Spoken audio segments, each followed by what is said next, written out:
Yo, yo, yo, how we doing? How we doing, people? It is a momentous day. History, the history of the Tottenham is a momentous day, and I've got an expanded cast with me. It's your boy, Coach Dave. Um, Shout out to the regulars who are about to tune in. If you're joining us on X, if you're joining us on YouTube, stay locked in. We've got a bumper show for you. We're going to be talking about the big news that dropped over an hour ago. We're talking about the transfer window. We're going to talk about Champions League, talking about Matisse Tell, talk about Xavi Simons. But first, let me introduce the people that are with me. Mr. Durag Diaries himself, George. How you doing, brother? I'm amazing.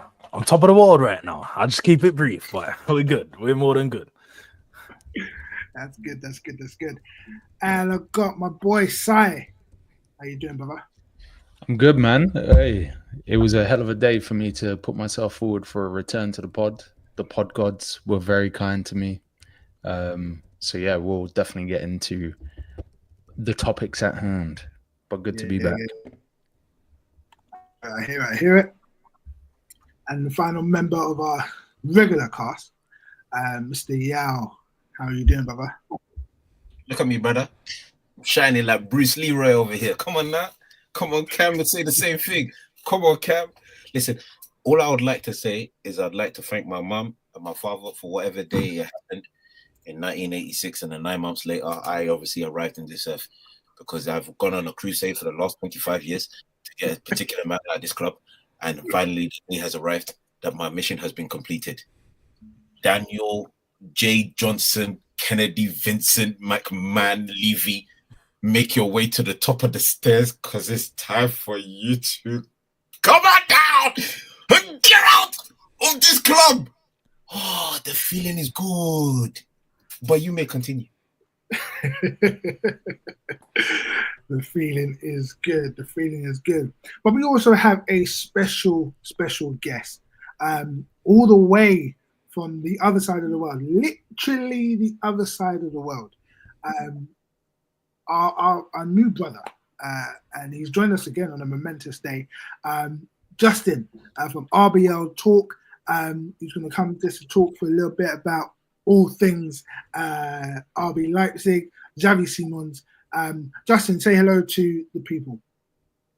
Hello, everyone, and good evening, good morning, lads, depending on where you're watching this or listening to this from. It's a pleasure to be on the show. Thank you for having me. Yeah, thank you for joining us. I know it's well, you said it was like 3 something. It's really early where you are. Yeah, for me, 3:35 a.m., but I'm used to this. I've been doing content creation for it since 2022, so this is just how it is when you support a team that's on the other side of the world, and it's in normal hours for them, and for you, it's the unholy hours, as they say. Yeah, the unholy hours, but unholy hours, holy things happen. Anyway, right, Justin, we're going to start with you, and then we're going to get into obviously the main news. Justin, what RBL? How did it RB Leipzig? How did that come about? Where did that start for you? Because obviously you don't live in Leipzig. Yeah, so this is a very regular thing. So, well, basically, my family. I'll keep it as short as possible. Otherwise, I could go into like hours of this.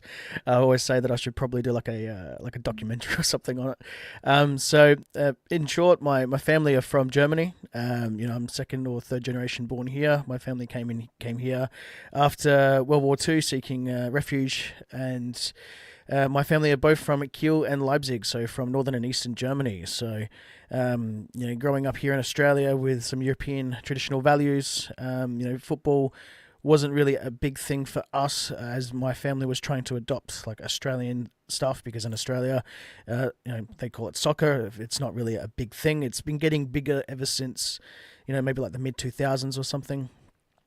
So I just asked my family, what's it like, and who I should support and things like that. They said basically pick your own club. Asking a little bit more about my heritage growing up, I decided to go with Leipzig instead of Kiel. Most people probably say that's probably the worst decision I ever did, because RB Leipzig is not very popular for magnitude of reasons. But I decided to go with RB Leipzig, and because I was already, growing up, I was a supporter of the Red Bull BMX and extreme sports and things like that. Did a Google search, funny enough, and then found out that there was this new club coming out called RB Leipzig. So I basically just picked the team from the beginning and has been following it ever since. It was very difficult from the beginning because it's very hard to watch games and things like that until you get into higher upper leagues, because you obviously TV rights and things like that. But I made it work and did what I could. And then I started RBL Talk for the simple fact is that I couldn't find any English speaking fans, global reach or anything like that. And I basically thought, you know what, there's a space for it. I'm gonna do what I can, and I've just done everything I possibly can to make a one-stop place for RB Leipzig fans worldwide with everything that I do, and give the fans a voice around the world. So that's pretty much it, really. Wow. That's geez. That is commitment. To be able to be watching these games at those, like I said, the unholy hours. But no, we appreciate you coming on to like I said, to share a little bit of insight behind the latest edition. The latest edition, pretty much latest starter addition to our team, Javi Simons, a player that if you've been around football for any number of years, you've heard his name since he was a little teenager, coming through the ranks. And we just want to start off the show with, obviously I know you've got other pods to get to, so we just wanted to have a little segment where we just talk on that. Tell us what is he bringing to Tottenham? What was his time at Leipzig like, and what can we expect from him? Yeah, so in Leipzig, he was a much beloved player. He gave us some creative spark, and he's basically magical. They called him a maestro, for the simple fact of some of the things that he could pull off. It's just unheard of or unseen on a regular basis. But Xavi managed to be able to do it, or step up and do Xavi things, as I like to say. Think of it as in he was similar to what Dani Olmo did for us, but that little bit higher, a little bit more. So he was very good at set pieces. He's very good vision. He's very great passer of the ball.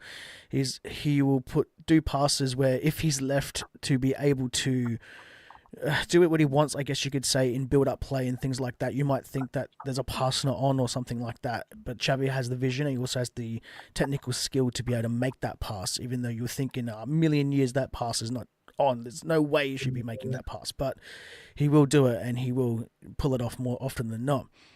He's also a decent goal-scoring threat. Anywhere from approximately, I would say, about 25 yards or something like that. He's not known for a massive heavy strike on the ball or anything like that. He's no Roberto Carlos or something, but he still can score from range. He's also very good anywhere in the box. He's able to beat a player 1v1 or 2v1. Has great dribbling technical ability as well. There is a couple of shortfalls and things like that, which I can get into either now or if you like. We'll get into that. Yeah, so there's a couple of things like that as well, and his time at Leipzig was relatively good until pretty much the final year, when we finished, unfortunately, 7th, so the worst finish we've ever had in the top flight in the Bundesliga. We missed out on European football altogether, and he didn't want to stick around, and he wanted to go somewhere else, which is fine, which is fair enough. I've got no knock on a player that wants to test themselves on a regular basis against the best, and being in the Champions League, that all players, no matter what caliber, but especially the best players, want to play Champions League football. So there's no knock on that. He went about it a little bit in the wrong way, sort of pushed himself out the door and exit. But if you take away that perspective, his time at Leipzig was very much beloved as a star boy, so to speak, the star man. And yeah, he's done some things in just a few short years that is just great. Basically, you can't really ask for much more than that. He did everything that we needed to do. Yeah, and that's what I was going to ask you. What was the fan reaction to the move? For us, obviously, there was a links with Chelsea for a number of weeks, so it was very clear that he was probably going to make a move during the summer. But obviously the Spurs move got kind of wrapped up within 48 hours. Rumours is that our former chairman locked him in that Hotspur away, to make sure the medical went through at 3:42 in the morning, an unholy hour, as you would say. Yeah. What was the kind of reaction from the German media, the Leipzig media, and obviously yourself? You were probably asleep. I don't know what way around. More often than not, I'm awake these days. So it was generally received that he was going to go to the Premier League. Obviously, Chelsea was the one that was most touted for before you guys snatched him up. Good job on that, by the way, because he's a hell of a player. And not only that Chelsea have enough, pull and things like that, so it's better him go to a club like Tottenham. I'm not saying you guys don't have any pull or anything like that. I'm just sick of Chelsea always getting good players and things like that. That's me, personal opinion.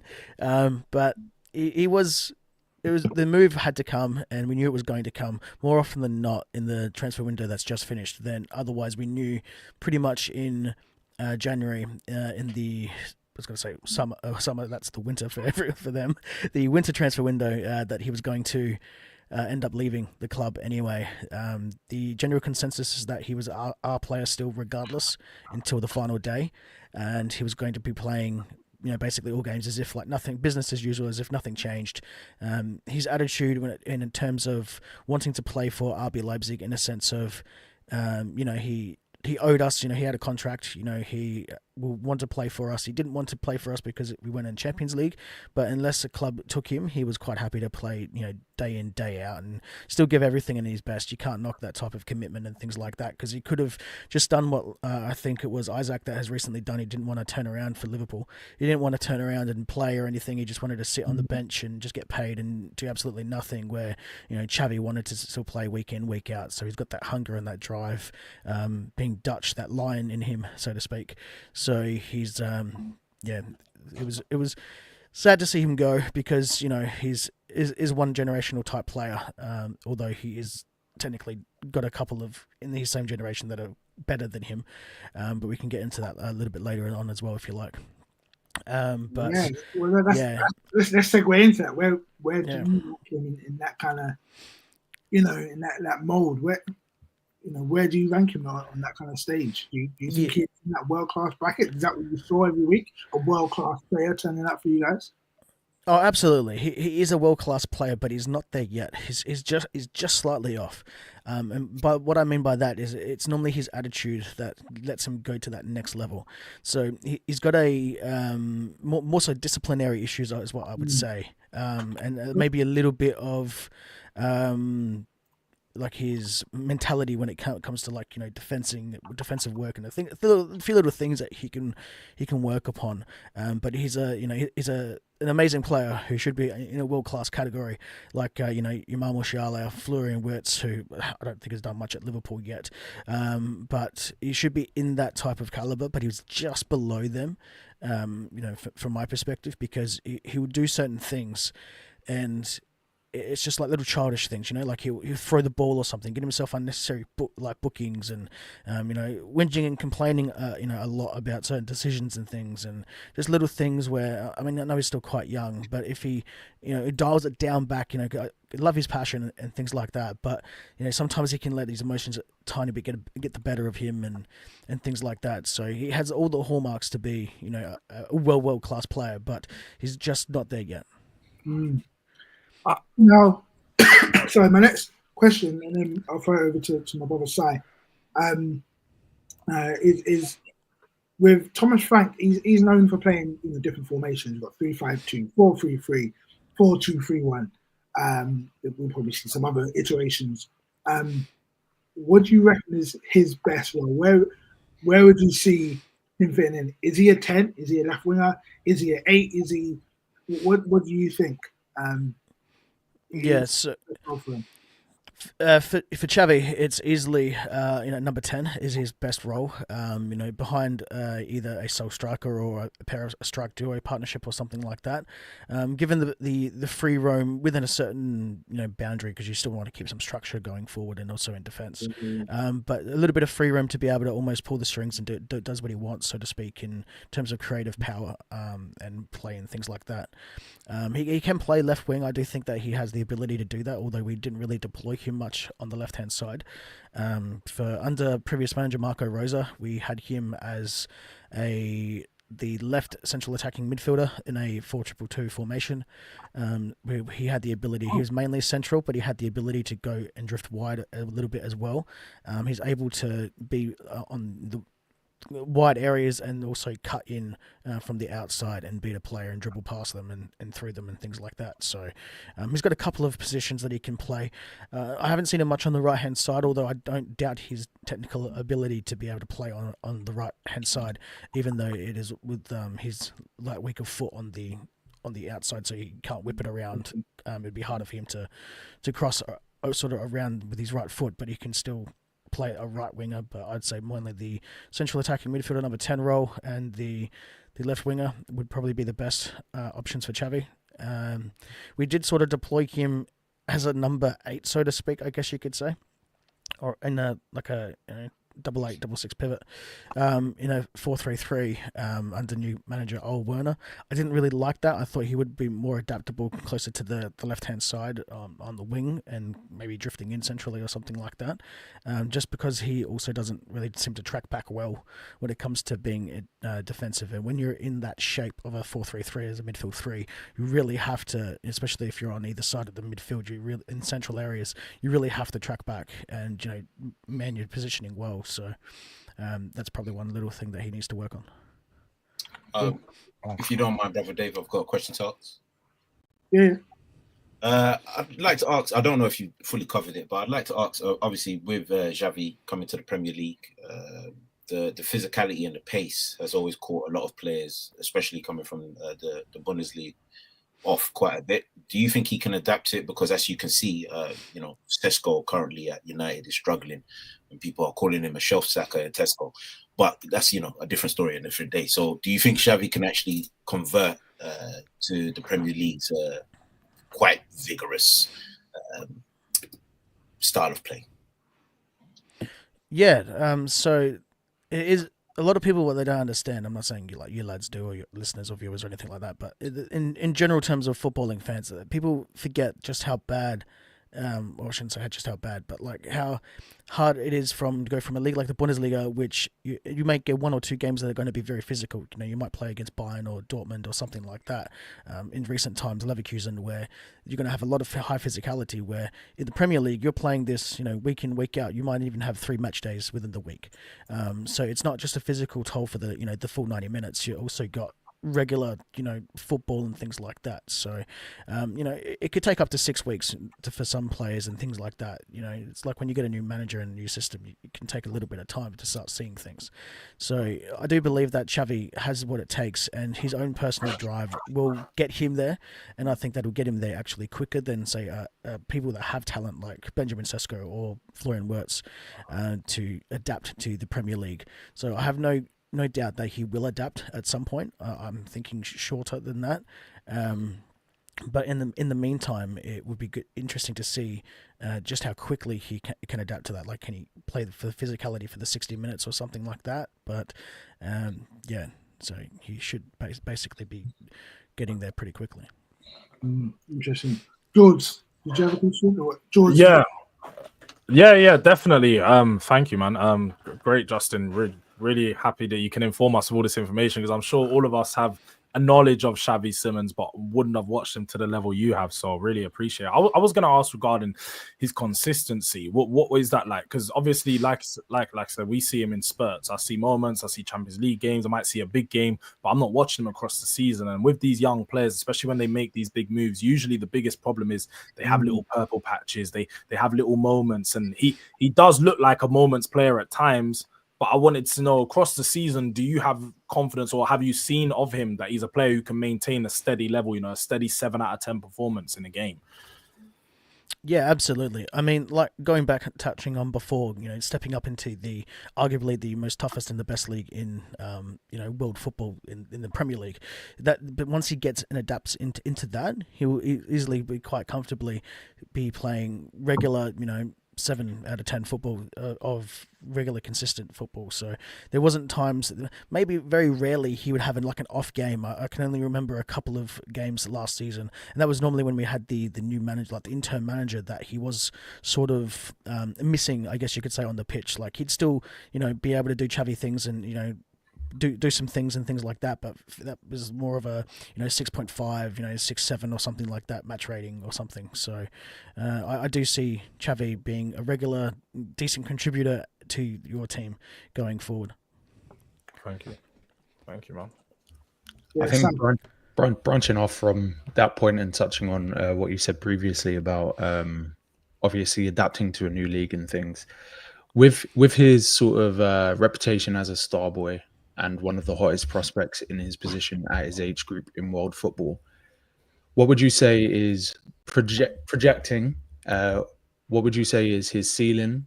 How long do you think it will get him there? And what components does he need for us to draw out the best out of him? So when you say ceiling, do you mean as in like his potential, or how good can he be? He can be easily one of the best central attacking midfielders and playmakers of his generation. Simple as that. He's got all the makings and stuff like that for it. He needs to work on a couple of things. So for me, it's his attitude is number one. So he has a massive ego. Not saying that's a bad thing, having a big ego. All the top footballers in world football have massive egos, but he tends to do the Xavi thing, and by that I mean he might be a bit more selfish in times where if he's playing in a top league like the Premier League, he also needs to rely on his opposition, or his teammates.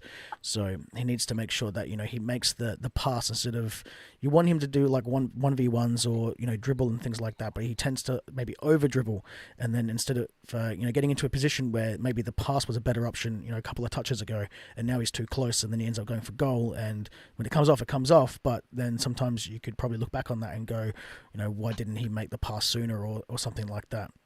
So there's a couple of things like that he needs to work on.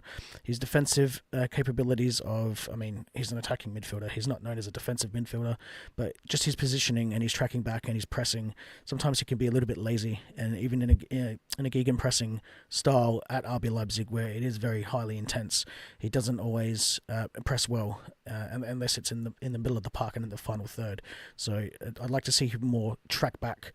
There was a couple of times where, even just most recently in the DFB Pokal, guaranteed it was a hot day, things like that, but he didn't track back all the way to the box, or where he's positioning to the end of the penalty arc, where I think is where he should have tracked back to it at the very least, and then the opposition ended up scoring against us. Now, I'm not saying that alone would have prevented the goal, but had he maybe been in that position, then the players would have thought twice for making that pass to him, or he could have been able close enough to put some pressure on as well. So there's just a couple of things like that he needs to work on. And if Xavi takes it the right way, then he'll be a fantastic footballer, and he'll make himself go up to that extra level. It's interesting. That was going to be one of my final questions. Because a report came out earlier this week, a few days ago, that what kind of impressed him was that Thomas Frank, on that kind of manager's phone call, made a point of pointing out his flaws. He said, this is what you need to work on. This is what you need to get better at. This is what you need to improve, and what Thomas Frank wants to help him with.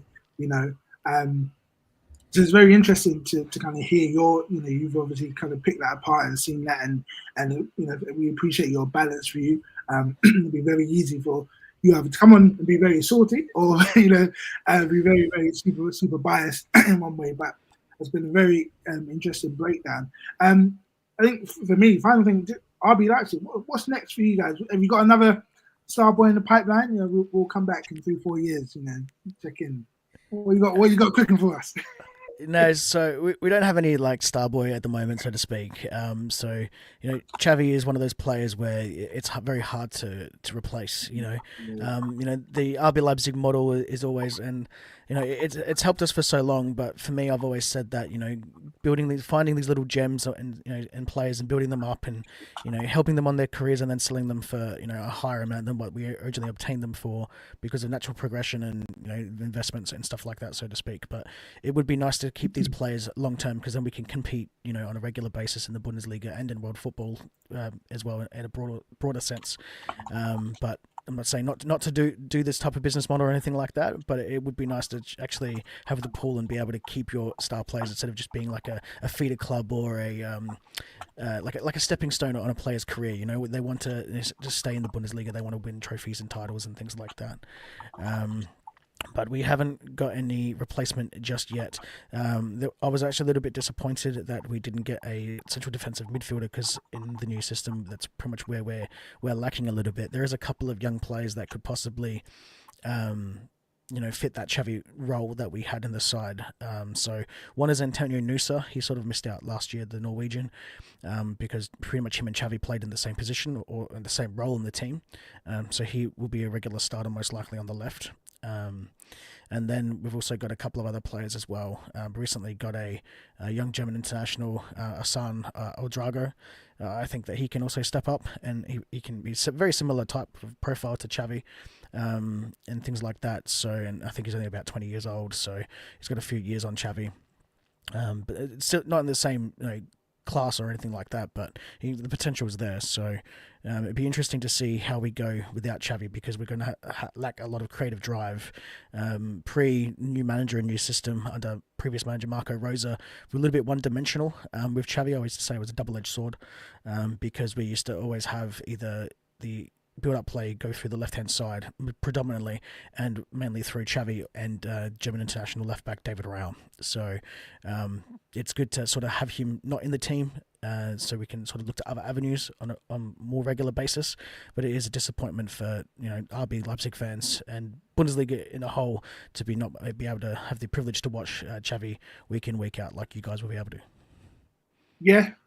Yeah, no, I understand it's one of the ones where when your stars get plucked, especially when you've enjoyed them for a couple of years. When they get plucked away, it's difficult to, one, to replace them, but then to kind of see where the club goes from there. But, we do wish you guys all the best. It's been great to have you on and to hear your kind of insight into to our new signing.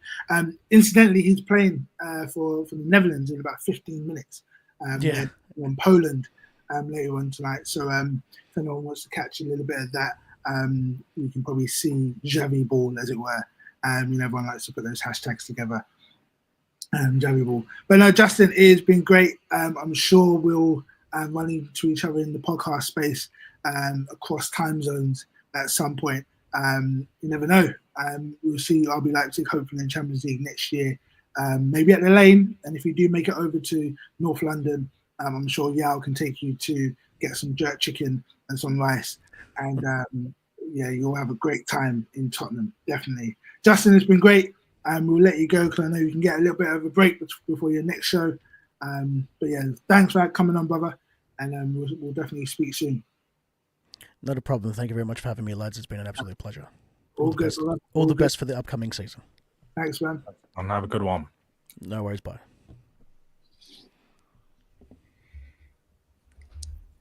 Family.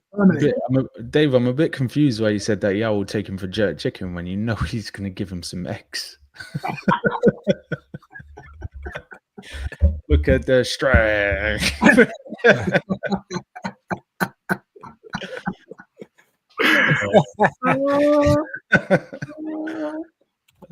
Right. Guys, before we move into the next segment, just for those who are listening via audio, we're going to take a quick break for a quick ad. We have an ad break coming up. So we're just going to take a quick break and listen to the ad, and then we'll be back to take on the breaking news from earlier this evening. Right. Here we are. I even thrown a black top just for this one. Right. I had to make a quick change. Okay, lads, here we What we are. releasing? What type of bird we releasing? Release the cockerels. Release the cockerels. Hey. Oh my life. The 4th of September, 2025. After 25 years at the helm of Tottenham Hotspur Football Club that we all love and have supported all our lives through the rain, the snow, the ups, the downs, the transfer windows where there was no one signed, through a new stadium, through excuses to the I tried pump fakes and whatnot. Daniel Levy announced today that he's stepping down from his role at the club. Not even given an honorary non-executive role or anything like that. This is it. He's gone. I'm just going to do a quick whip round and take the views of my brethren. Before we go into a deep dive on this situation, the initial view you had when you saw that tweet load up in the group chat. George, what sayest thou? Do you know what? Yeah. When I first saw it, you know the ones you had to like double look, you're double checking, like, nah, this ain't real. Daniel Levy? Nah, this ain't real. I thought like maybe, you know, he's stepped down because he's come into like a new role, that they've made a new name on like a new role or something. I don't know. He's now CEO, executive chair. I don't know what I was expecting, innit? But then I see it and I was like, shit. A trophy was the camel that broke the horse's back. Man won a trophy. He's like, shit, I've had enough of this. I've had enough of this. Man won a trophy and said, I've had enough of this. It's crazy stuff. Hey, wait, what's going on with my laptop? Am I still here? You guys see me? Yeah. Sorry. Oh, no, my screen just all went white and went down to black.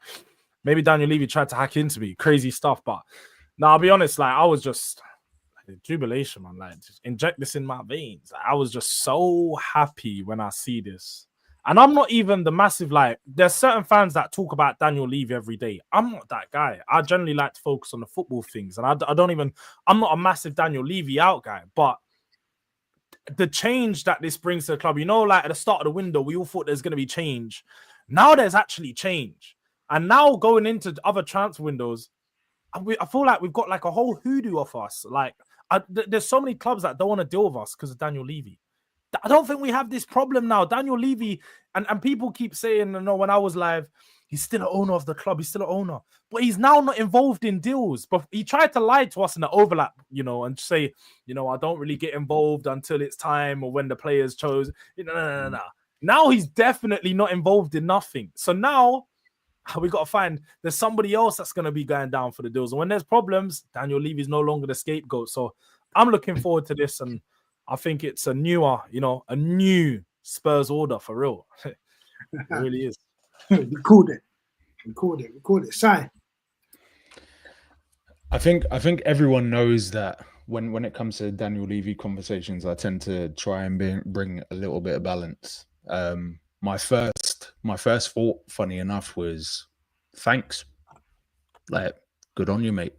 Because 25 years in any role is a long time. And if we go back to when Enoch and Levy got involved with the club was in a distinctly different position than it is now. And I think everyone can attest to the fact that when you start a job or when you start a journey, the sole aim is usually to leave something in a better place than you found it. And much to the behest of a lot of people, I have to say, Daniel Levy achieved that.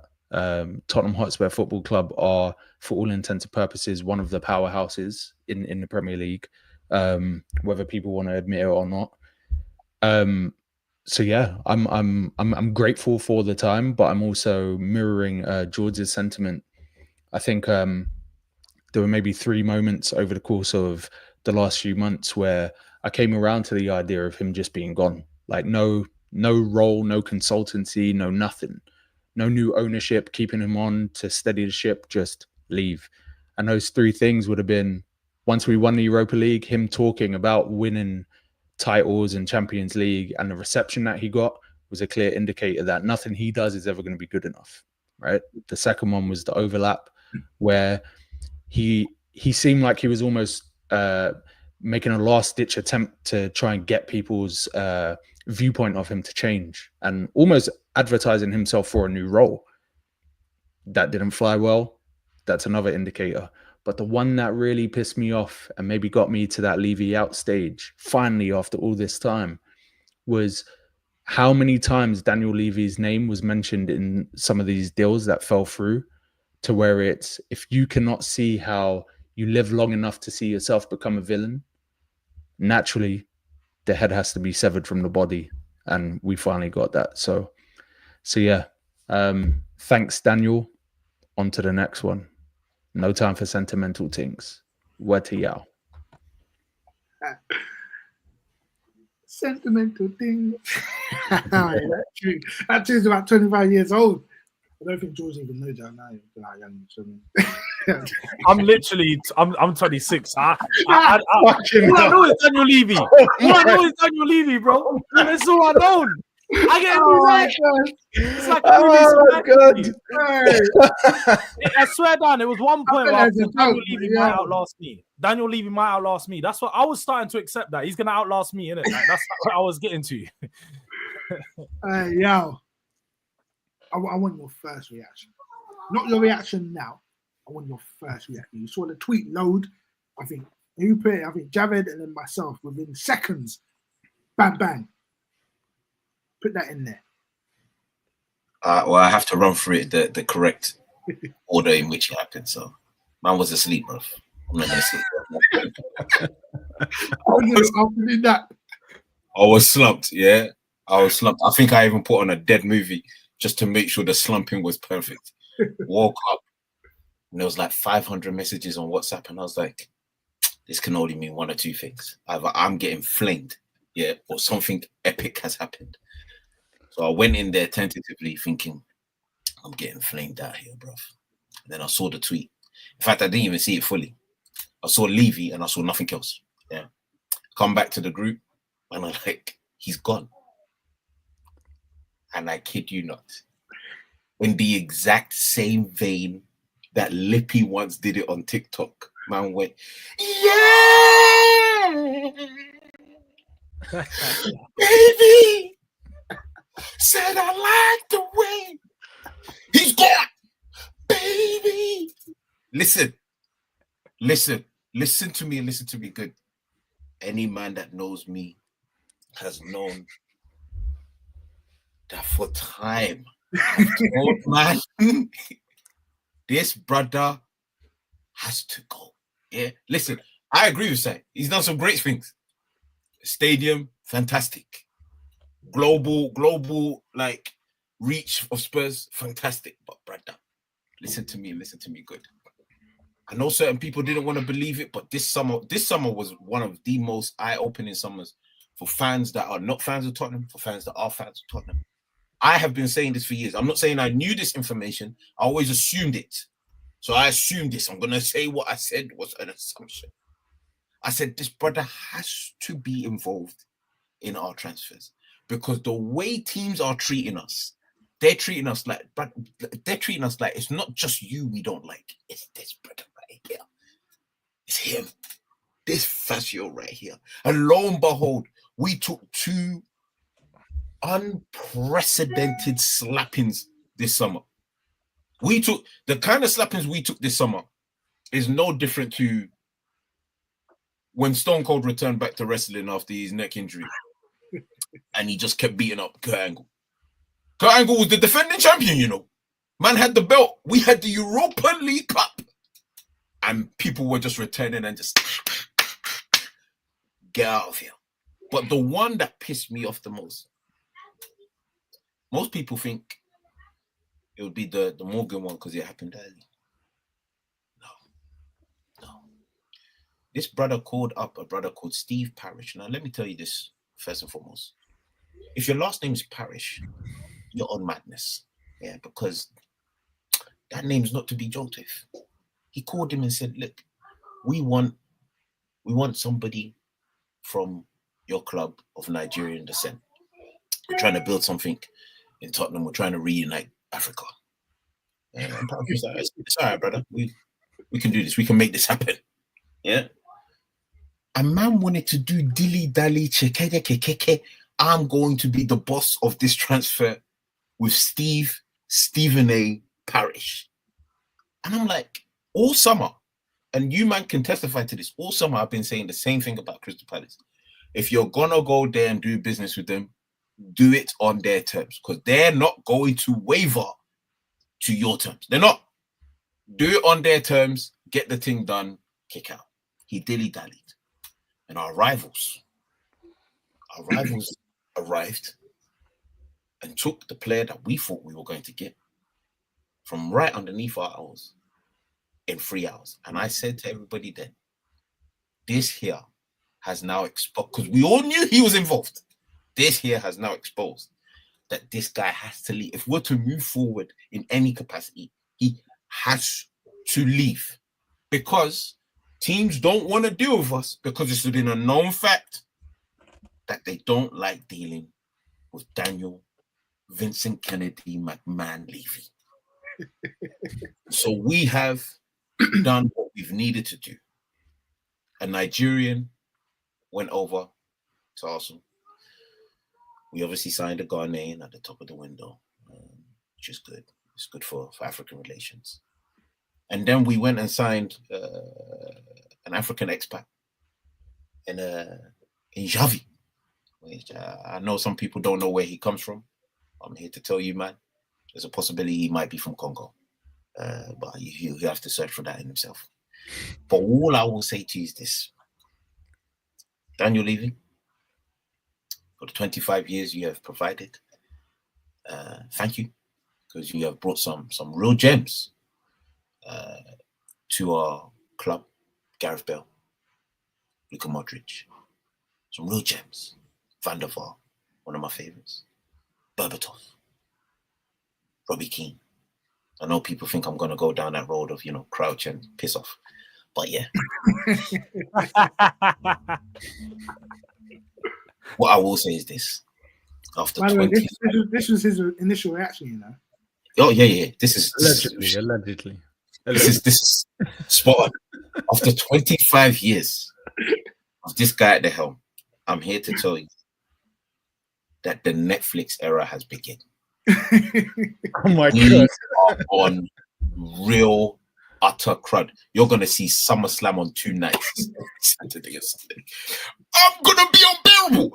Do you know what you have done? I told you, man, when we won the Europa League, if man I'm not careful, I'm going to be unbearable. I will be unbearable. So, just so you man know, I went on Skyscanner. I looked for flights to Dubai. I'm trying to set up some meetings, because whoever comes to the helm next, money has to be thrown around. Yeah, we need to do what Liverpool just done this summer. Go to Newcastle. In fact, with all due respect, Newcastle, your next striker, not the striker you got right now, not this Voigt Warcos. The next striker, yeah, if he so happens to be, of Swedish and Malian descent, bring him to your club, give him 2 seasons. We will be there. Yeah, I promise you, we will be there. Yeah, 160 mil. Don't worry, we will be there. Yeah, listen. Who else is there? Paz is going back to Real Madrid. Cut that. We will be there. We will be there. Yeah, we will be there. I don't care what anybody says. This clip from Yao needs to be labeled Kudus highlights versus Bournemouth. Just pick the ball up and run. He did a lot of running. He You know what? What I will say. In the spirit of Ghanaian heritage, word to Toby, Mr. Marinakis, Aquaba. Listen, Mr. Parish, Aquaba. With all due respect, yeah, you kind of got to look at it 2 ways. As I said, he has built the club up to be honest with you, where the club should be. The club should be where they are right now in terms of like a global brand and all of that stuff. So he's done that remit very well. But we are all fans for one particular reason and one particular reason only. And that's to watch our team win games weekly basis and lift trophies. So all we want to see is armpits, rude boy. Yeah, exactly. Hey. We saw armpits a couple months ago. We want to see more. Yeah, so Daniel Levy, with all due respect, thank you. And I mean this from the bottom of my heart when I say, I never want to see you again.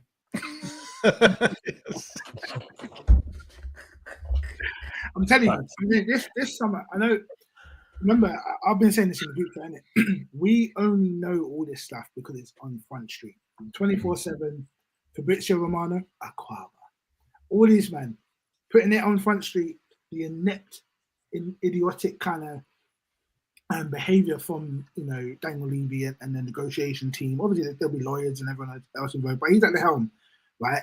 And we've always heard about these deals falling through. You know, Dybala springs to mind. We always hear about these deals falling through, things where we just don't get over the hump, you know, in transfer windows, or squads just incomplete, managers not backed, and we get one flashy signing but not the 2 or 3 that we need, or players hanging on, Ben Davies, Eric Dyer, players are there for 5, 10, 15 years and they don't need to be. Do you know what I mean? Not having a backup for Kane, or even not backup, competition for Kane.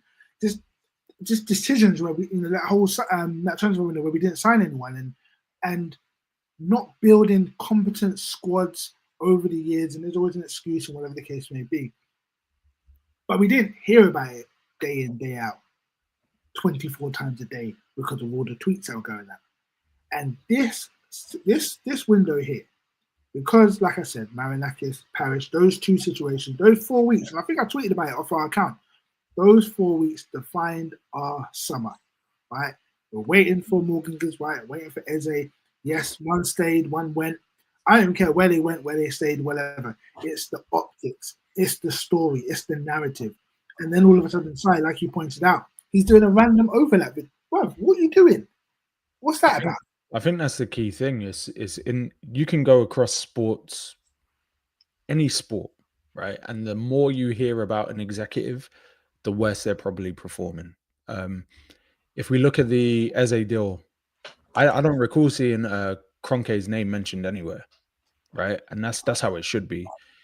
You need to have football people doing football stuff at a football club, right? And for all that Daniel Levy has done, yeah, those last minute deals for Van der Vaart and things put like a nice little bow on his ribbon and all of that stuff. But we're not in that day and age anymore, right? The margins for error are too small for a club of our stature.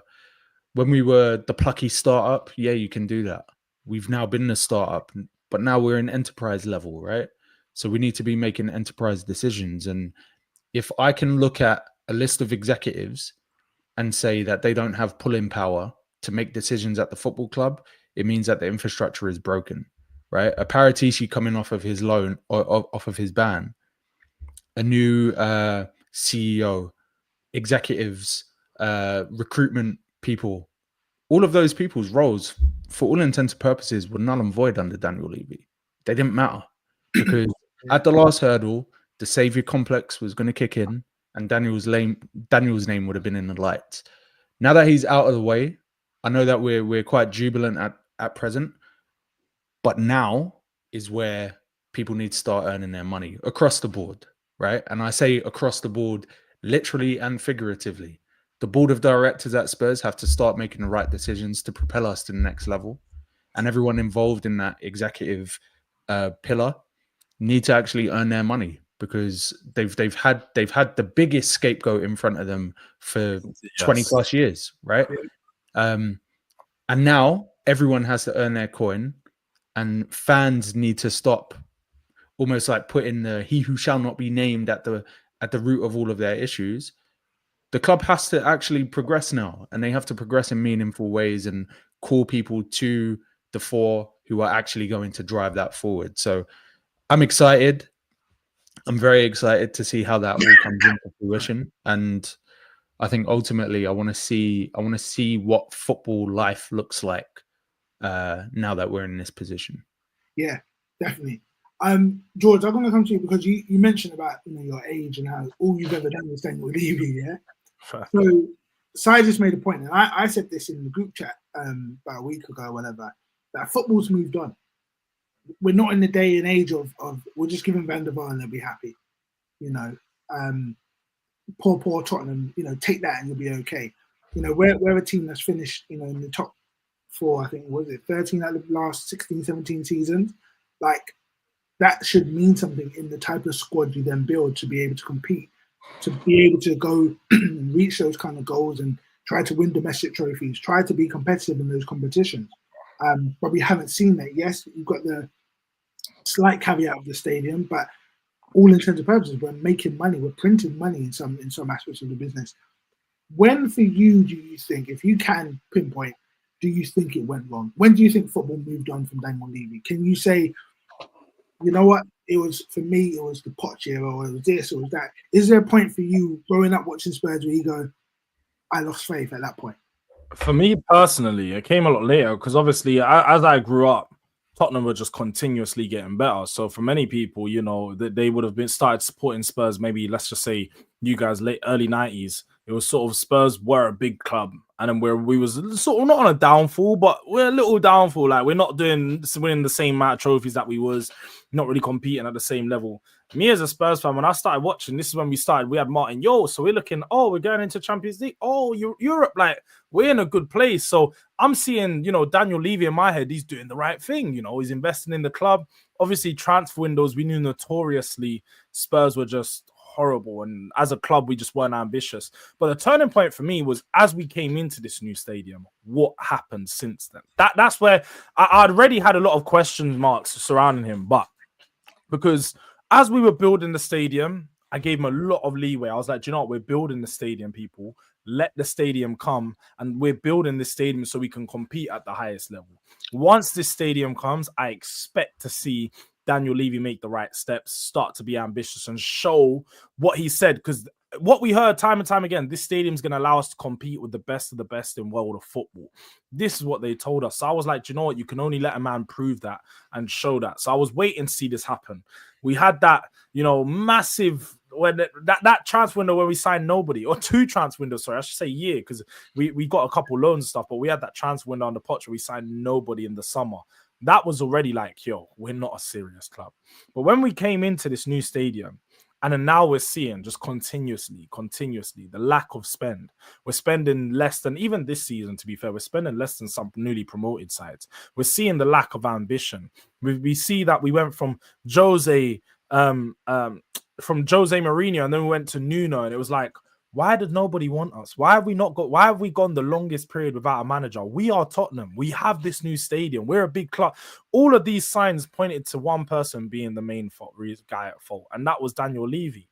Now, like you guys have said, he's done many good things for the club, and I can't fault him for that, because as my time as Spurs fan, we like I said, continuously got better. But the things that he done bad and the detriment, or the things that he caused detriment to at this point, it was far too far gone for me. And you know what? I do also agree with Sai in what he said there, that for a long time, and I think Daniel Levy has probably not helped himself. He's been a scapegoat for any bad decision at Tottenham.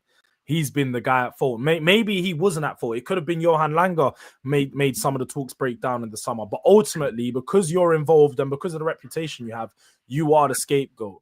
What this now does, though, is it takes away that fact and it puts a pressure on everybody else, because now everybody knows their job is on the line. If you don't perform, we are going to know it's you that wasn't performing. It's not, Daniel Levy come in and said that I couldn't do this and he took charge. No. You're doing your job. If you're not performing, you're the guy that's at fault. So there's a lot of people that are now going to have to, you know, live up to the pressure, live up to the standards and step up. But yeah, man, for me, the turning point had to be when we come into this new stadium and it's just still lack of ambition. Spending the same amount of money you were spending at White Hart Lane, like no difference. Yeah. Interesting. I got another question. Simon, I'm going to bring this to you. George put a tweet in the group chat as we've been recording. Sources close to the Lewis family say that generations of the Lewis family support this special football club and they want what the fans want. More wins, more often. This is why you've seen recent changes, new leadership, and a fresh approach. I mean, it's big talk. And I said this when Levy said his stuff about and I want to win the Premier League and Champions. I'm like, when you talk that big, You've got to back it. It's just a major statement from the Lewis family, and what do you now expect to see from them moving forward? There's talks about some of the younger members, the daughter, I think, getting involved, and you know, Uncle Joe just stepping to the side. Hey, listen. I think a couple of days ago I was sitting there and I was like, shit, man, it's 10 years since the Leicester season. Like, it's going to be 10 years at the end of the season. That's a long time, right? And in that time, we have made significant strides in every commercial and business category. And yeah, we can say we finally got a major, but I think once you break the seal, right? Shout out to all my drinkers. Once you break the seal, you need a steady flow, right? And I feel like the sentiment around the football club has started to show the fact that it has always been achievable. It's always been at our fingertips. We've just failed at the last hurdle repeatedly. So hearing that from the ownership is pleasing in one aspect, but it also begs the question: is where was that for the last 10 years? Right? Like where were these decisions coming from? Where was the success criteria for Daniel Levy? Because it doesn't appear to have been winning for a very long time. And in some ways, I appreciate it and I respect it. They've given him enough time to die on his sword. But at the same time, I feel like you can't help but looking and saying in retrospect, in hindsight, some of the involvement from the ownership should have come a lot sooner. I think the biggest thing for me though is I want to see the club actually like put their money where their mouth is in a lot of ways. Because again, they've allowed Daniel Levy to have a savior complex. They've allowed him to be pigeonholed as like this sort of a caricature of what an executive looks like. They've allowed him to ultimately have his reputation diminished for years on years and years and be ridiculed by the media, be ridiculed by the fans, be embarrassed by other chairmen across the Premier League. And now that we're finally seeing it hit tipping point and them now stepping forward and making statements, I'm like, all right, cool. Everybody is on Front Street now. The witch is gone, right? Like Thanos is dead, right? Like everyone has to actually start putting themselves forward now and doing what they say they are setting out to do. Otherwise, we'll be singing "Get Enoch Out" the same way we were saying "Levy Out." So yeah, I want to see what this looks like in reality now. Yeah. It's interesting the you know, obviously there were protests, you know, even when we won those first couple of games, protests, and then where do you direct that energy now? Where do you direct that energy? It's interesting. So I said, you know, that he reminds me of Jerry Jones. Mm-hmm. You know, for those of you who don't know, I said this on previous pods, but I'm going to say it again. He reminds me of Jerry Jones in the sense that he's turned his club into a multi-billion-dollar enterprise, which is going to be printed money, right? Sorry, Ohio is too funny. Shout out to our boy Ohio who just added 7.5 kg to his bench press tonight. He's lying. He just had a glass of milk. That's what increased the weight. Yeah, I think it's whole milk as well, not semi-skimmed.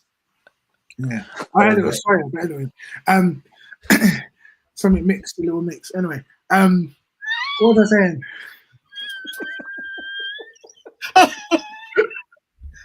Get me off camera! Get me off camera!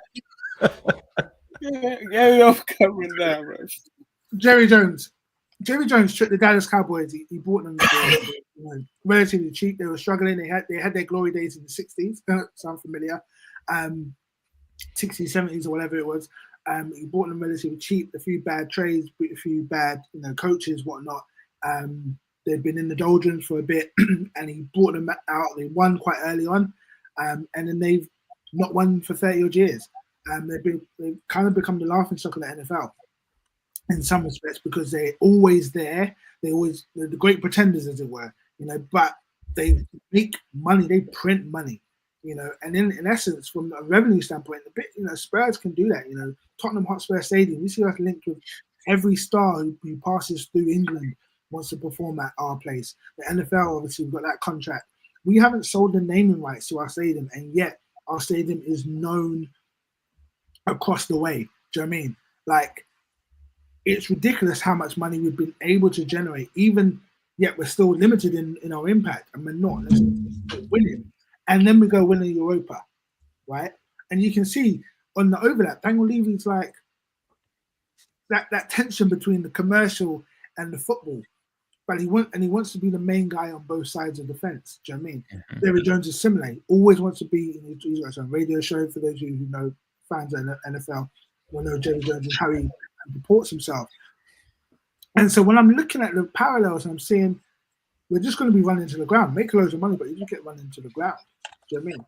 And now that he's gone, and now that there's an opportunity for new leadership and a new fresh ideas, fresh direction, it even makes me more excited because there's still a gap on the commercial side for us to make the money.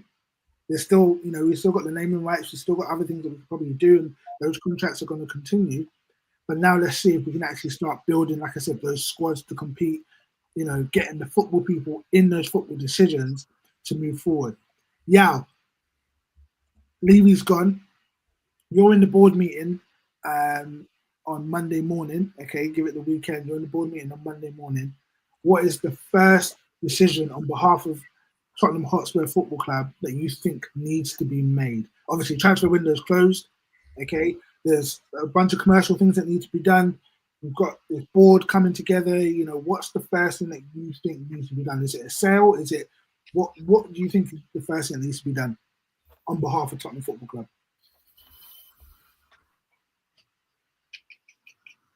I'm going to go around everyone actually. So both George, Sai, you guys think about this one as well.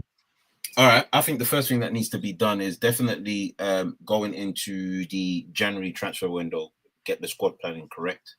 So the areas that we were unable to strengthen over the summer, look to potentially strengthen them, like go big and look to try and strengthen them in January. So that would be like a left back or left centre back role and left wing role. So I would go for those two and then visit the striker role in the summer.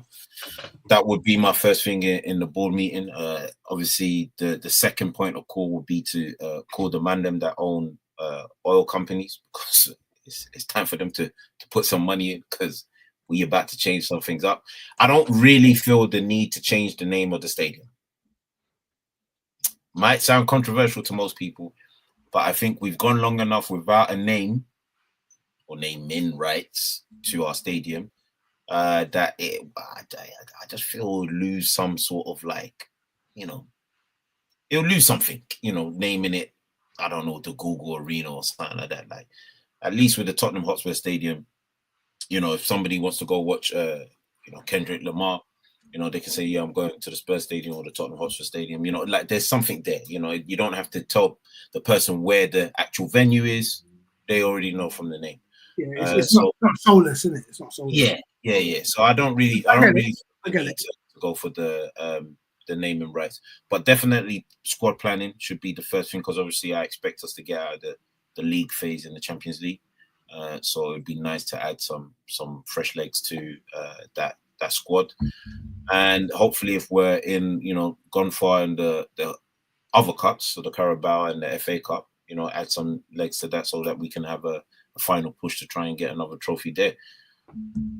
That would be my opening board meeting, and obviously end it with thank you for the memories, but come on, girls, please.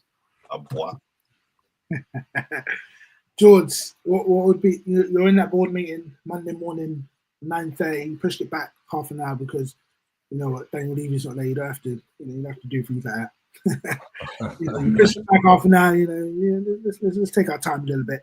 You walk in there. What's your major thing? What's the, you know what, guys, we've got to get this sorted, man. We'll get this right. Do you know what? I actually don't know, because obviously outside of transfers, I feel like the club is actually running a fairly good way. Like away from the actual transfers and the way that we approach the transfers, scouting and like all the transfer side of things, I look at the club and I say I'm fine with the way they run everything else. You know, the academy, everything else is pretty fine. I think they could work with like where they send out academy, like what academies that what teams they're sending the academy products out to. But again, that's all surrounding scouting and transfers. Like, I think away from that, there's not really much. Like, I'll just start to put the best things in place so we're more than prepared, like y'all said, for that January and summer window. Because, you know, Frank mentioned in just last month saying how he's still working with the team to align on what they're looking for and so on. And, you know, we've got 3 months now to really make sure that they're all in line and they're all aligned with what they want. And make it, I don't know how this impacts Paratici. That's what I'm interested to find out, because Paratici obviously was supposed to be Levy's like right-hand man. Like, Levy loved him and Levy was the reason why he came to the club. So he's supposed to be taking up a role in the next month. I'm interested to see how it impacts him and whether he still comes in as a sporting director or if he's now, you know, if they walk away from that deal. I don't know. Interesting. I'd actually take the opposite viewpoint of that. I think this Paratici coming back from his ban and stuff and coming back into the fold is probably one of the catalysts that makes now the best time for Levy to go. I think if you look at like is it Vinay's appointment, and then some of the structural changes that have been made around the more sort of overseeing aspects, not just the football specific pieces, they all make sense, right? They were all logical. This Paratici situation means that he can slot in and actually be called director of football, not head of football operations or whatever other bugged title they gave him to make it very clear that he didn't really have any decision-making power over Daniel Levy. I think George made a good point in terms of, I think it goes without saying that the transfer aspect of the football club is probably the low-hanging fruit in terms of things that we could see. But I just think holistically, the football decisions, the sort of committee type aspect is going to be gone.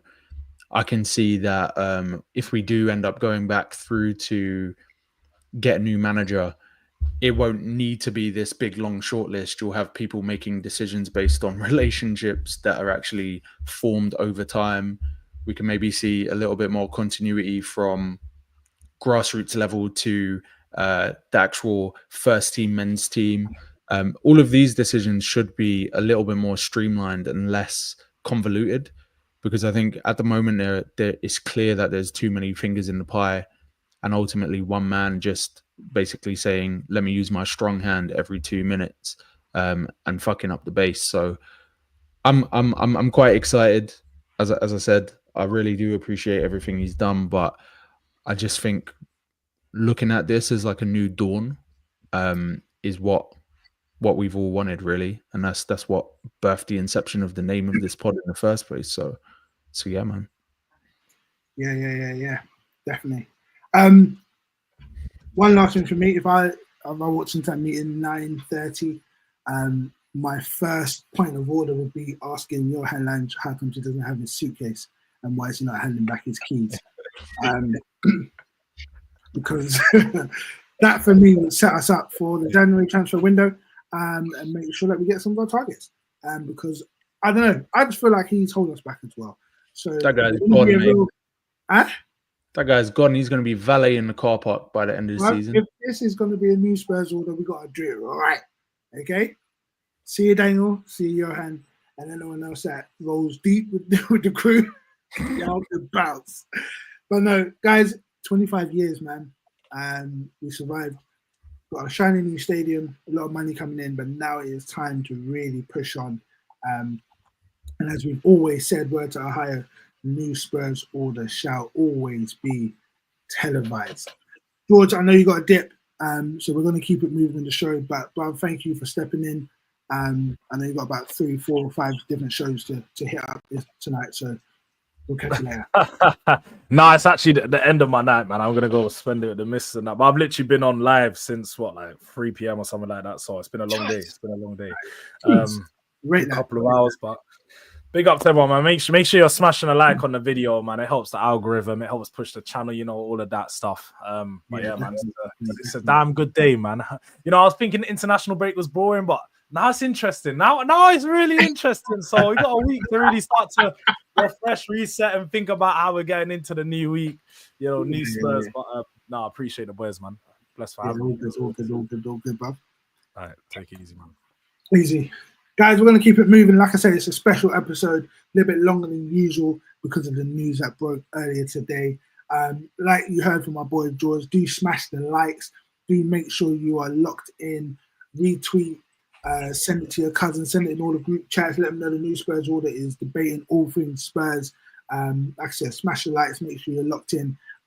We're going to keep it moving. Talk about the transfer window, talk about squad planning, Champions League round the corner. Our boy Jed Spence called up to the England squad, and maybe a quick review of the Bournemouth game last week. But before we do that, we have one more ad to hit you guys with for those that are listening via the audio. So we're going to do that because some of us got oil money, some of us ain't got that oil money, but we try and get there. You know what I'm saying? Board meeting Monday morning. But anyway, no, this is our time for just one more ad. So we're going to give you that right here. Stay locked in. Thanks. And we're back. Guys, transfer window closed on Monday. Okay. How do we rate it, guys? How do we rate it? Because I look at my team and I say, wow, okay, Muani, Simon's on. I'm seeing names that, to be honest, I wouldn't have thought we would have got over the line, if I'm completely honest. Sure. Despite my silence or whatever. And obviously we've had conversations in the group. It's gone back and forth. There is definitely 2 or 3 camps in the group chat. And maybe one day we'll do a big we'll get everyone on to debate with proper full. But where do you guys see it? Where do you guys see it? Yeah.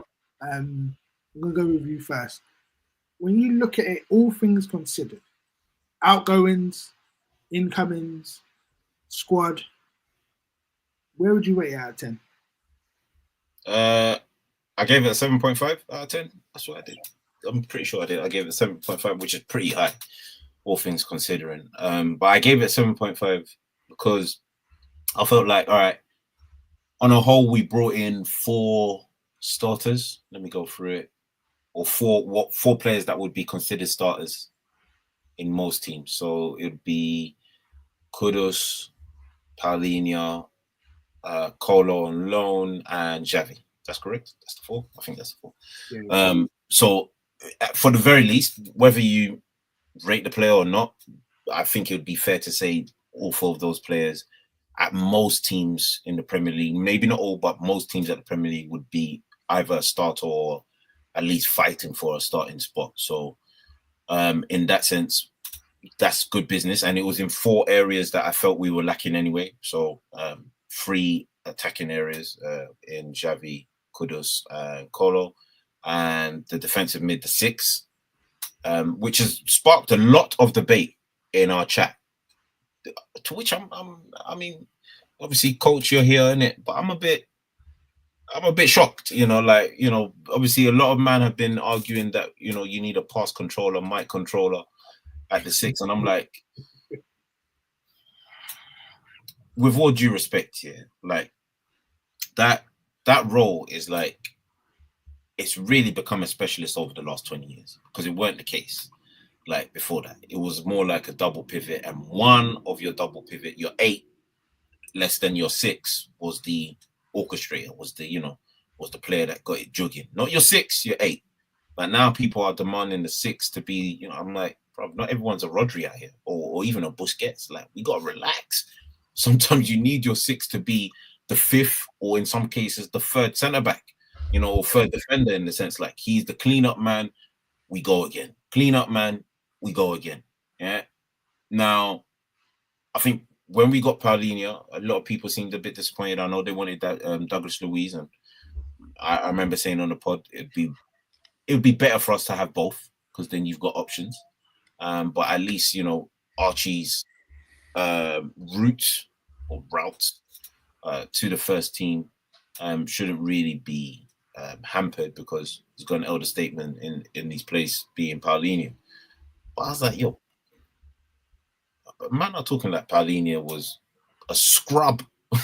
Was in the league, bro. Like they weren't taking on board that this guy was the defensive midfielder. Like he made the team of the season while playing at Fulham. Like I'm like, yo, we have to really take on board what he was doing at Fulham and really understand if that can help us at Spurs. And obviously, in the first 3 games, 2 games, the PSG game, yep. What was the game that followed after Burnley? City, fantastic. Bournemouth, we know that was a shock fest, but for pretty much everybody on the field, bar maybe 3 players. And for me, it's like, okay, the reason why I wouldn't give it an 8 or anything higher than a 7.5 is because essentially we do need a left back. I know we've shoehorned Spence there. I don't really like it, but such is life. We do need a left centre back because I do not want to see Davis making a return in any capacity. Just be an ambassador, bro. Go sell some shirts. No, don't do that because it wasn't meant to be what it sounded like. Don't do that. Don't do that. Yeah, let me get out. Get us a left winger. Get us a left winger because listen to me good. Over the years, I've attacked certain players, not because I dislike the personality, it's because I dislike what they do on the pitch. Outside of personality, I couldn't care less. I've got no malice towards most people. But on the pitch, I've got no time for it. Johnson, I'm going to give you the list of the people I've attacked over the last few years. And they've all gone. They're not here no more. The last one that I've been attacking for weeks, he just went today. My record is impeccable. Johnson, you need to figure this out very fast. Otherwise, I'm going to zero in on you like never before. Let me run off the list so you understand I'm not to be messed with. The first person was Harry Winks, and I got him out of here fast. Eric was next on the list. I got rid of him in ways he didn't even see coming. He still hasn't found the person that slapped his brother, but such is life. Højbjerg was next on the list. We sent him out like he was a French baguette. That guy was never coming back. Yeah, I'm unflipping stoppable if I zero in on you. And Johnson, I'm letting you know right now, the clock is blood by a chicken. Because brother, I cannot stand what I'm seeing. The ball goes to man, and I'm like, he's got no dubs. He's going past nobody. The album is not going to drop. Nobody's dropped a penny on this flipping stream. I'm furious, yeah? So, Frank, whoever, Cochrane, I don't care who the hell listens to all these podcasts. I need man to understand. I will get man in the training booth now and teach him how to flipping get past individuals and pick up a new package, or I'm going to zero in on this brother. And if I do, he won't last 2 seasons. That much I can guarantee. He will be gone. Aside from that, it's a 7.5 out of 10. Oh my god. Si, what do you reckon? Where do you put it? Shout out to the 561 people watching now, man. Shout out to you lot. I'd say I don't want to be pedantic here, but 7.75. I think I get like a little additional bonus. I have to add Thomas Frank to the equation in terms of getting the right person in for the job and us addressing his style of play alongside the needs of the squad. I think those two things in combination boost it a little bit for me. I think all it would have taken for me to put it as an 8 to 8.5, because I don't think it could ever be higher than that, given the profile of players that we're bringing in. I feel like the left centre-back, left back situation had to have been solved. Obviously, the Hincapi situation, I see him more as a centre-back. Obviously, Arsenal are going to be using him as a left back. But but that is the type of player I would have liked to see come in. Someone versatile who's able to cover various roles, but also push for a first team berth. Like those are the three criteria for me in terms of backup players at this juncture. Outside of that, I think the Paulinho signing is probably going to be the most important for this club. I think it just gives us a little bit of leeway to figure things out in a way that we haven't necessarily been able to in quite a few years. I think sometimes when we evaluate what people's desires are for new signings, they sometimes ignore the fact that there has to be like a funnel of talent, as well as guys that are already established enough to come in and do a job, right? If we're going to look at the likes of Saar coming into this season, I don't think anyone would have expected that he would be, for all intents and purposes, the best player on the pitch in all but one game. Literally PSG, Bournemouth, and against Man City, by a significant margin, he was the best player on the pitch. So applying the same logic in terms of how players improve on year, and how important we've already denoted coaching to be, I expect Bergvall to go up a level. I expect Archie Gray to look competent. I do expect guys like Odeberg given reps that they're going to see significant improvement too. So for all intents and purposes, I don't think we needed that much more. I would have liked to see a left winger come in and just eradicate Illogical from being in the team. For anyone not knowing, that's the light-skinned brother named Brennan Johnson. It doesn't make sense why he's still a starter. He's a useful hand at best. But then it also begs the question of why we've signed guys like Tell on permanent deals if they're not even making first-team squads now. They're not making Champions League lists or anything like that. So you got to dock some points for that. But we'll get into that with the squad planning. But for all intents and purposes, we've done a good job. We brought players in who can immediately contribute, that afford some of the younger players more of a base to develop, and we've also addressed stylistic issues that were in this squad too. So by and large, I'm really, really happy. Yeah. It was a strong window in that respect, and actually we got some of the duds out that everyone thought would still be the club. We didn't get everyone out, but there was some outgoings in the last 24 hours. That we all were like, come on, we need to. We're waking up.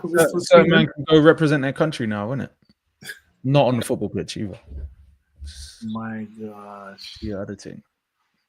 And we just want to say that we don't want to get banned. I don't know. We just want to go to another ad break. I don't know, lads. Is that what we do here? But yeah, it was obviously the last 24 hours we got some players out, and I think that kept it at a 7. I think I was like, is that 7.5? But if them players are still around, then it dips. When it closes. But listen, they got shifted, and I've always said it. Bring starting level players into my club. Don't bring bench players, because you can't sell bench players. They're never going to get better because they don't play. We don't stay in cup competitions long enough to give them a good run and really develop them and give them the minutes. We don't do well with like projects and whatever. So just bring starting level. And then what we were able to do was build around the core, which funny enough, the one time we did do the projecting was last year, and we were able to kind of get some momentum. Obviously, we won Europa, and like I said, when we finished the season, I said we now have players, even at their young age, who have that in their DNA, who have that in their football memory. They've won a Europa League, they've got that in their kind of in their history, as it were. And now what I'm excited about is that Bergvall doesn't have to be the best player on the pitch. He doesn't have to be. He might still be, because he's a precocious talent at times. But now he can look up and he doesn't have to do everything by himself, which means he can now grow into whatever. And actually, you're putting him on the pitch with Xavi Simons, with Kudus, with whoever, that whatever lineup we're going with, there's 2 or 3 other players on the pitch that hopefully, if they're on form, will be better than him at this stage in their career. And that, for me, gives me hope that Bergvall even Saar, like I was saying with him, he's stepping up. Archie Gray and others over the next year, 2, 3 years can start to grow into a very, very formidable core group of 8, maybe even 10 players, whether they're starting week in, week out, or just as a squad. Our squad is littered with talent where whoever you rely on, they've got it. They've got something. Do you know what I mean? Where we're not Sure. it's 1 to 11 and that's it. Like we've I done. think this is the model that usually works best for us, right? Is you buy some established guys who maybe aren't the top name, but they're guys who know the league. They have clear, distinct roles that they can play. So there's a pathway for them to go straight into the side. But then you sprinkle that with players in similar age range who just need that thing to click, right? They need the game to slow down, if we're going to quote the NBA, right? And we have that in spades, right? It's like bringing in guys like Danso on a permanent. It's just inoffensive. It's like we've seen that he can step into either the left centre back or the right centre back role. He can play in a back three. He's useful, right? And he's also hungry enough to like push these guys a bit, right? You've got guys like Tell who, again, it doesn't quite make sense why we pulled the trigger at the time that we did. But again, the adjustment point for him is not let me learn the football club. It's let me establish myself as someone who's actually in the rotation of the club. For all intents and purposes, if he even ends up like Jed Spence, right? Whereas 3 seasons of him just sort of in and around the squad and then he gets his moment and he starts to slap, then it was all worth it. Do you get what I mean? And I think sometimes we got to look further into the future. And with this Daniel Levy situation, I think it gives us an opportunity to look with a little bit more optimism at what the future looks like. I think this squad can actually grow into something quite special. Yeah. And that's without even mentioning Simmons, right? Like that's a marquee signing if ever there was one. And I said at the start of the window, if we're looking at players that are fit for that role, like Morgan Gibbs-White was not inspiring at all. Eze was inspiring, but more so for the fact that, okay, we're playing big money on a big, already established player, whereas Xavi Simmons fits that Ericsson mold. He fits that Modric mold. He fits that Berbatov mold of guys who are maybe on the cusp, but just need the right environment to be that guy. And we'll see where we can build around them in the future. And yeah, man, I think that gives real reason to be happy with the window, but also like happy and optimistic for what we could build around what we currently have. Yeah, definitely. Shout out to the 584 people watching, locked in. Hit the likes if you haven't already. Retweet, drop a little comment on X if you're watching us via there. We're going to keep it moving. We're going to just quickly touch on, maybe I'll just go to one person, the UCL situation. Obviously, with this many players, there are decisions that have to be made. Thomas Frank made a decision, and some, judging from the reaction online and even in the group chat, and I'm not trying to be facetious here, but some would say he excommunicated Matisse Tell, others would say he just left him out. But a decision had to be made, and it is tough on the kid because he's had a really rough start this season. PSG, that game that was, it wasn't a good game. Obviously the penalty, and then he hasn't been impressive, in the cameos or even just little minutes that he has got. Johnson starting ahead of him. There definitely seems to be a real divide. I think Spurs always do this, and I think every fan base has this. They have a player that they like to either hate or they love. You're two camps. You're never in the middle. And him being left out was the talking point, of the UCL situation. Si, I'm going to come to you on this one. Just very quickly, let's touch on this before we move on to talk about Jed Spence. What's your take? I know, Yao, we spoke on it in the group chat quite a lot, but I want to hear Si's perspective.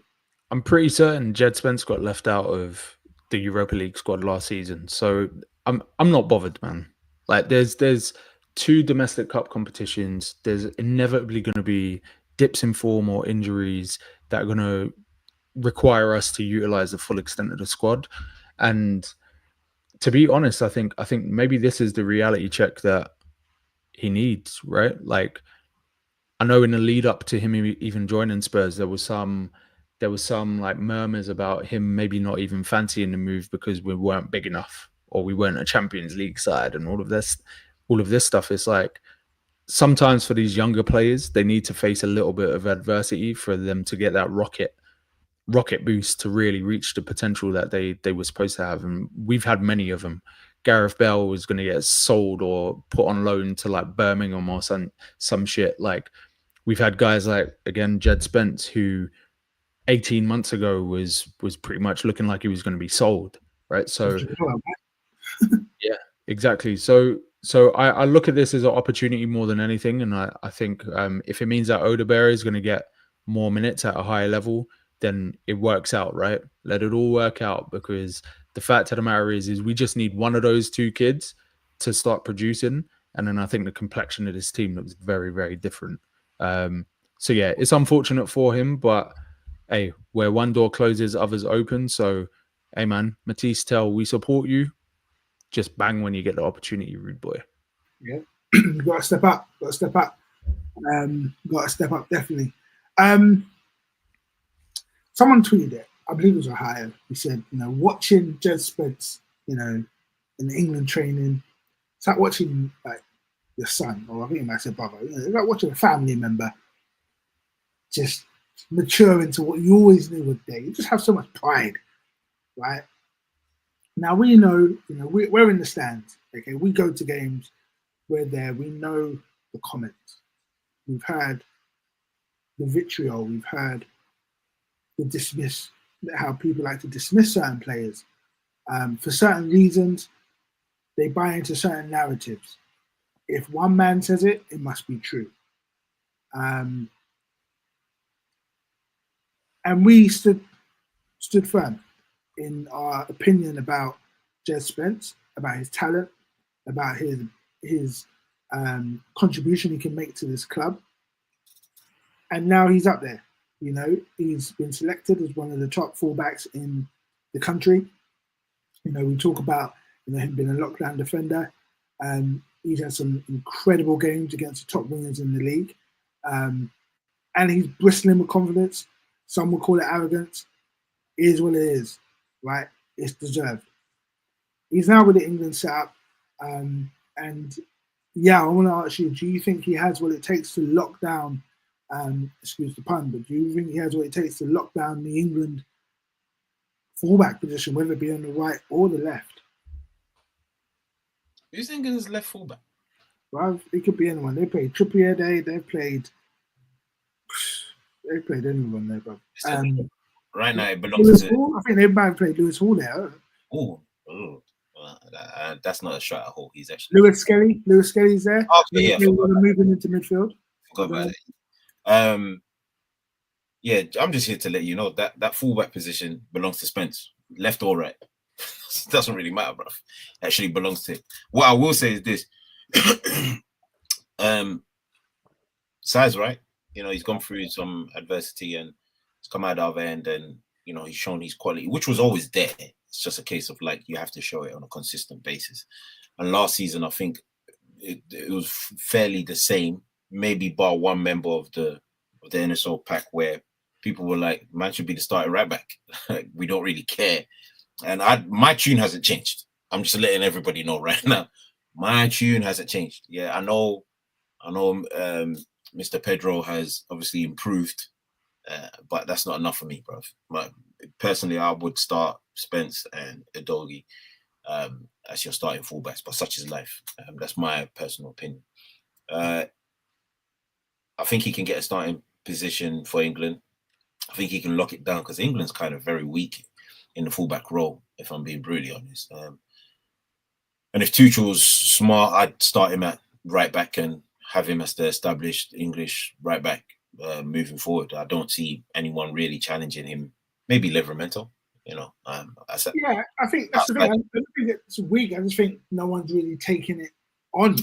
Yeah. No one really locks it down. There's players. Obviously, like I said, Lewis Skelly is an incredible player. Yeah. Spence is there. You got to lock down those positions, and got to lock it down. And I don't think any of them have. Maybe Skelly, if I'm being brutally honest, but outside of that, I don't think anyone's really locked it down. So definitely can hold that position.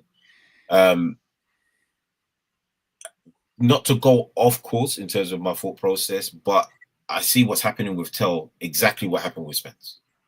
Like almost like identical. So I'm like, the uproar towards Tell is like, I'm almost rooting for him to like come out the other end as a winner. I don't want to see man, if that does happen, I don't want to see man be like, yeah, I always supported him. Know your role. Shut your mouth, bruv. Stay on that side of the track, because it's nasty how certain people are moving. But with Spence, I think he's always believed in himself, which is good, which is what you need to have at this level. But what I like is the arrogance. I love it. Bruv, man. He feels like he was born and raised in Tottenham. I feel like he takes the things that I take personal. Like I really do. Like look at how man is even talking every time he's in the black kit. He's got, you know, the dreads. I can't grow dreads no more, but you know, he's got like the dreads, and man's just, you know, no woman, no cry, eye towel and all that. And then came the photo, and I'm going to let everybody know this photo will be used from now to my final days of life. He looked at that Nigerian and said, really?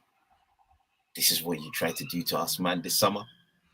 All right. We need someone to edit it and have Levy's face replace my man.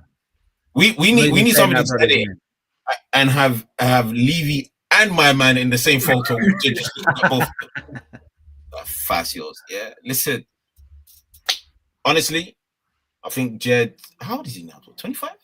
25, 20, prime years or something like that. Yeah, he's young. I think he's young. I know he's young. Yeah, he's young. Like we caught him, but I think we bought him when he was 20 or something like that.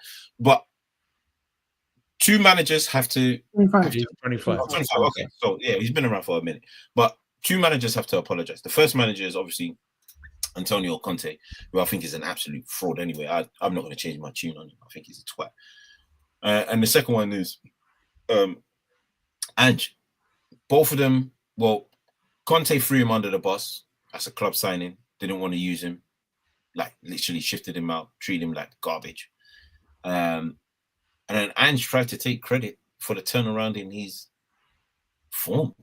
It's like, what are you talking about? Like, whatever. Yeah, and I'm glad that Spence has gone on to, he hasn't regressed. Like he's played what, left back? Is it all 3 games or all 4 games this season? I think he's played every single.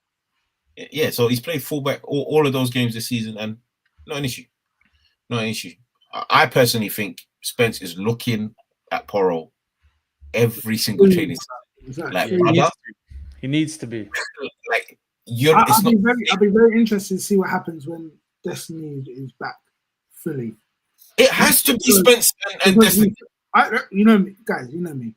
I will never, ever, ever. I don't care about improvement. I don't care about crosses. I don't care about long shots. I don't care about passion.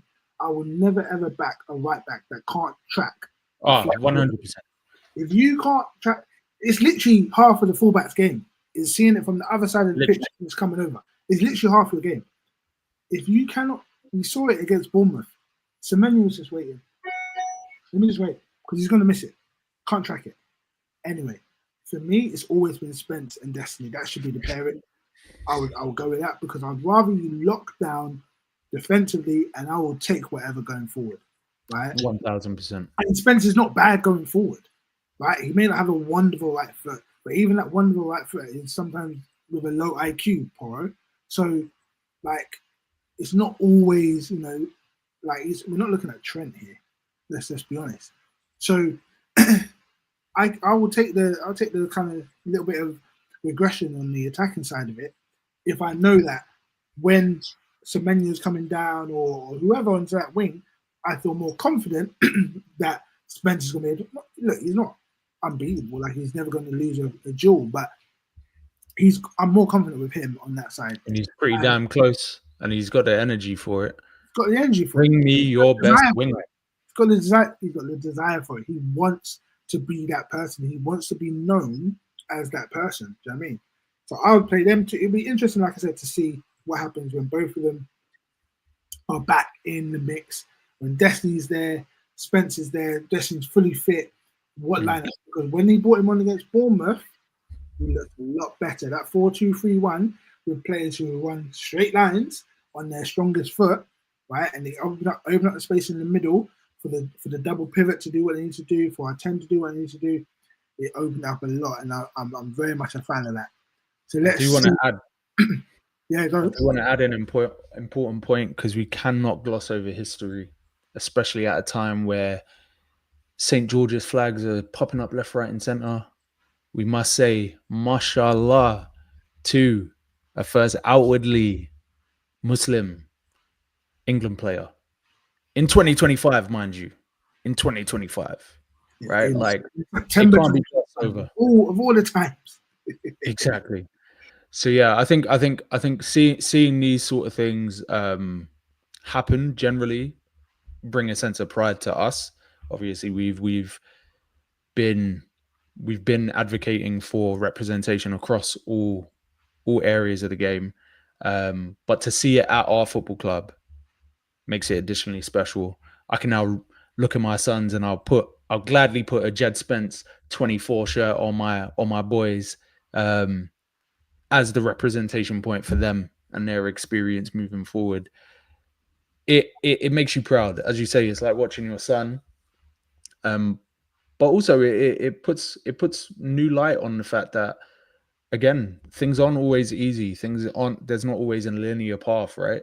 I've made jokes over the course of the time that Jed Spence has been here. People clamor to see these young players get opportunities when maybe they're just not ready, and that's okay. But they've got longer careers ahead of them if we do exercise a bit of patience and things like that. And for Jed in particular, is clearly paying off. He's never wavered in his belief. He's got clearly a good unit behind him in terms of his family and his friends and things like that. So yeah, man, shout out to that guy. Yeah, he's doing it big, guys. We're gonna just quickly wrap up the show with a quick review of the absolute blamming last week. We're not going to touch on the West Ham game because obviously we've got another show next week, so we have time to preview that, and obviously we want to see how players come out of the international break, because it's never been kind to us, guys. There's a trend. There's a trend when the international break is there and planes are getting loaded up with fuel. The chauffeurs are there ready to take players to their hotels and to their link ups with their national team. Spurs lose the game. It's just the way. And we always lose the game after we beat City as well. Was it 9 in a row? Something like that. After the Lord Mayor's show. So guys, talk to me. What this Bournemouth thing? What? I mean, they're listen. They put 2 past Liverpool. They went 2-0 in Liverpool. They're a good side. People get talking about how they've been stripped of their best players, but Semenyo is still there. The system's still there, and they can definitely hurt a team on their day. Was it very, very good Bournemouth, or really, really poor Spurs? Si, what do you reckon? I know Yao's not going to be happy about this, but Areola outfoxed Thomas Frank, and it's okay to say that. I think it just goes to show that, like, when people talk about the Premier League and they talk about the physicality and anyone can beat anyone on the day, I think more than anything is the key for some of the lower league or lower table clubs is being well coached. Right, we put so much of an emphasis on personnel, but these results happen over the course of a season for even the best teams in the league. So I think it's a combination of both. I can't really point to anyone who stood out as particularly good over the course of the 90 minutes. We had some glimpses from Bergvall, and Sarr was decent in spurts. Spence is obviously always pretty consistent, but outside of that, I think it was a poor showing. But most of that comes down to the way that we set up. I think more so than the blend of players in the midfield. I think it's the way that they were set up didn't really leave us any room to progress the ball, to beat the first phase press.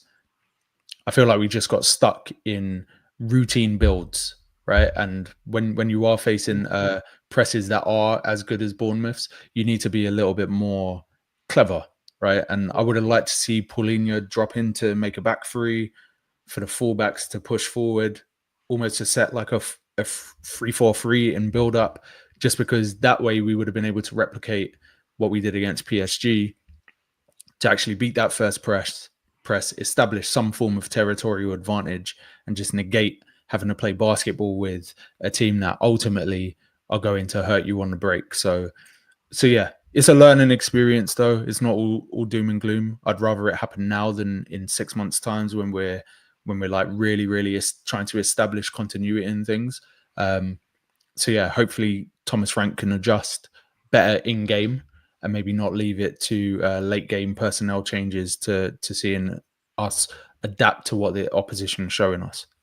Yeah, what I like about Thomas Frank is that every time he's made mistakes, he's fixed it. You know, PSG, we fell apart and made mistakes, and we've seen him go on to fix it.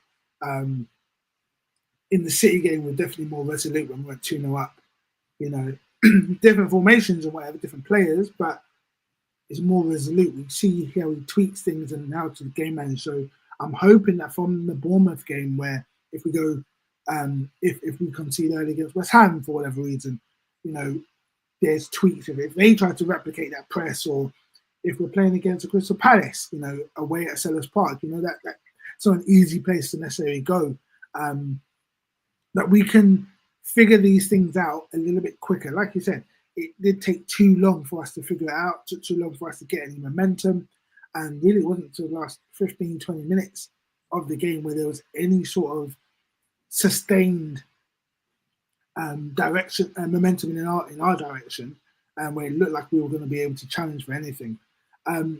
Yeah, from Bournemouth, what's the main takeaway? If you're Thomas Frank, you're sitting there with, you know, obviously Kulusevski, Madison, and a few others knocking around the Hotspur Lane and doing a rehab, and some of the guys who didn't get called up. What's your main takeaway from that game that you're focusing on with your coaches? Yeah, I think Sai's right in a sense of, like, to a degree. I don't fully agree, but my opinion on why I don't fully agree in terms of being fully outfoxed is because if the players looked like if it was more of, like I say, not say even kill, but let's say we created a few more chances than we actually did, then I'd be all in on, yeah, we got outfoxed completely. But just watching the game, I was like, damn, so many man were shit on that day, just like utter garbage. And whenever I see it, it doesn't matter who it is, whenever I see that, I find it beyond difficult to blame the coach or the coaching staff. Like I always have to look at, like, 6 players out of the 11 looking garbage. I'm like, bloody hell, like, you can't even make 6 changes, you can only make 5, you know, and that's more than what you can do back in the day where it used to be 3.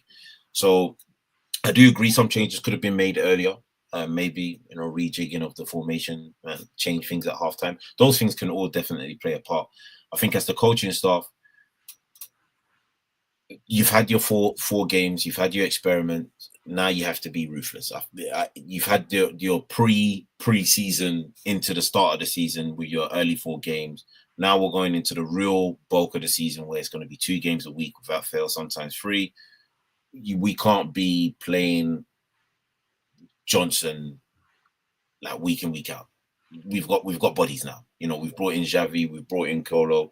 Like we can't be looking like we're playing with 10 men on a pitch consistently. We have to be making our opponents work, and in making them work, create more chances for us to obviously go out there and score and win matches.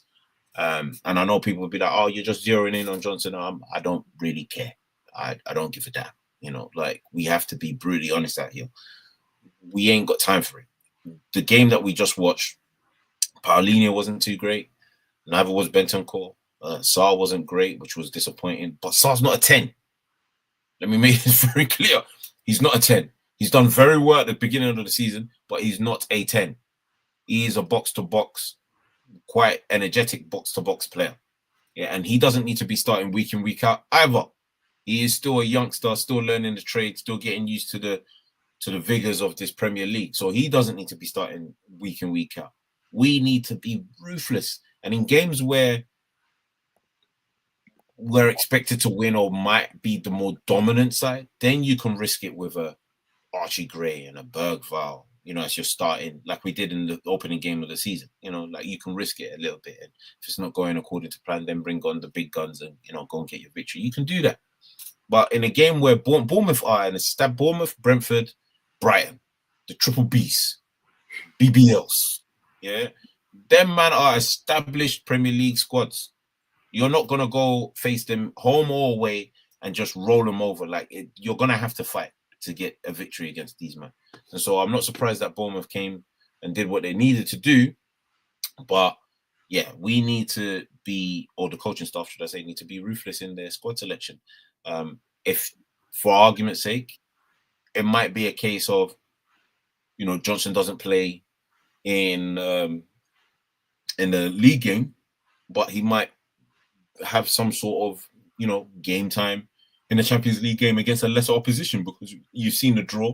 There are quite favourable draws in our favour where teams we should be beating. Like I don't know why we came into the summer and people were like, oh, you're going into the Champions League, you're gonna get, it's not the Europa League. Brother, we've been in the Champions League. Like, know who you're talking about. Honestly, like I don't understand when people talk on Spurs like as if to say we haven't been to the barbecue before, bro. We've been there. We've had tickets. Yeah, like calm yourself down. In the last 10 years, we've been semi-finalists and finalists in both cups, by the way. So man need to relax. You've seen the draw. I wouldn't say we've got massive squad depth, but we've got squad depth. So definitely the coaching staff need to utilize that. We've got two loanies in Paulinho and Colo, and I think both of them need to be utilized a lot this season. Yeah. Definitely. Guys, it's been an hour 51. In 624 people locked in. We are so appreciative.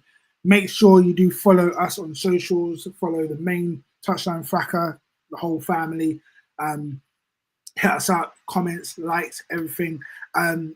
We will touch on Colin Muani. We'll probably be dropping some stuff over the international break. I know we didn't get a chance to touch on it today, but we're going to do some more content on TikTok, some more content, hopefully on some YouTube stuff. Watch out for that over the next 7 to 10 days as we try to keep you entertained over the international break. But today was all about 25 years and we're finally free. My people are free and we're out of the dunya. So here we are, 25 years, and tomorrow is the first day of the rest of our lives. It's a new Spurs order.